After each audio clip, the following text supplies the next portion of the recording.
Hello YouTube, Reseller Mom here. Welcome to today's video. This is going to be a quick explanation on how to fix a very specific problem with changing the designation of your FBA item from using the manufacturer's barcode to changing it to using an Amazon FBA label.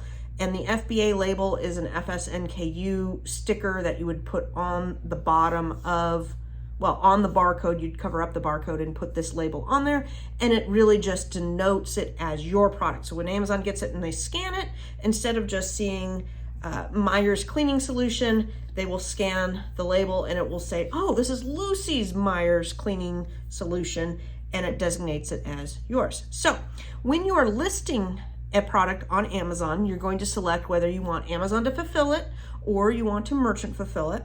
And then you're going to select for that product whether you're going to use the manufacturer's barcode or you're going to label the item with the FSNKU. So what happens if you said barcode and now you changed your mind? You're like, oh gosh, no, I don't want that. You're going to get a funky funk error. That's a technical term. When you go to do your workflow, and it's going to say, nope, can't do this if it needs an expiration date because it cannot have the barcode and an expiration date. They don't allow you to do that. So let's say this cleaning solution expired in a year and I had it designated as just use the barcode on there, and now it's wanting an expiration date. You can't put the expiration date in because you're using this barcode. Okay, so here's the workaround. That's the problem. Like I said, it's a very specific problem. Here's the workaround. You take that item that's in your FBA inventory and you're going to convert it to merchant fulfilled. Okay, just you go inventory, manage all inventory, find the item, go all the way to the right. There's a little edit button, little drop down little arrow. You hit that little drop down arrow, don't hit the edit part. It's like the arrow part. And then it drops down, and then you'll see convert to merchant fulfilled. Let me make sure I got that exact mundo right. Change to fulfilled by merchant is exactly what it says. So you're going to hit that, change to, what did I just say?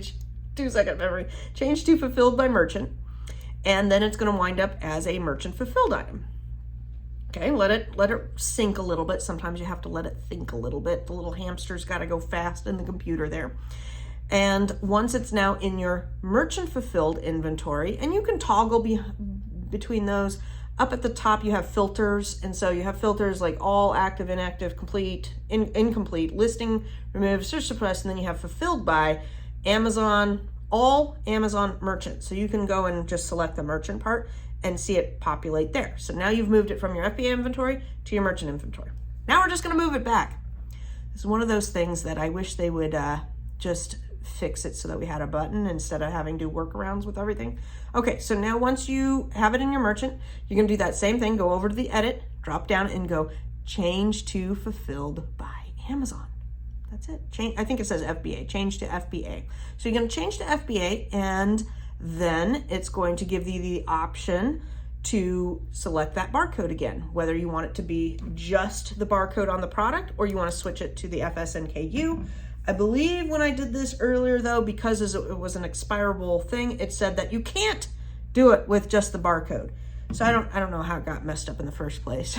Some things get messed up, and I don't know.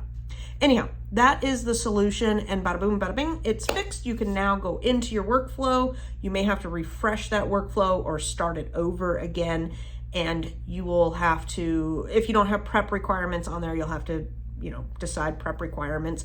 This would require, I don't think polybag is an option, but I think there's an option for liquids in there, or no prep required. No prep required is the very last of said options. And then you can move forward with your workflow. So there you go, guys. Have a good day. Take care.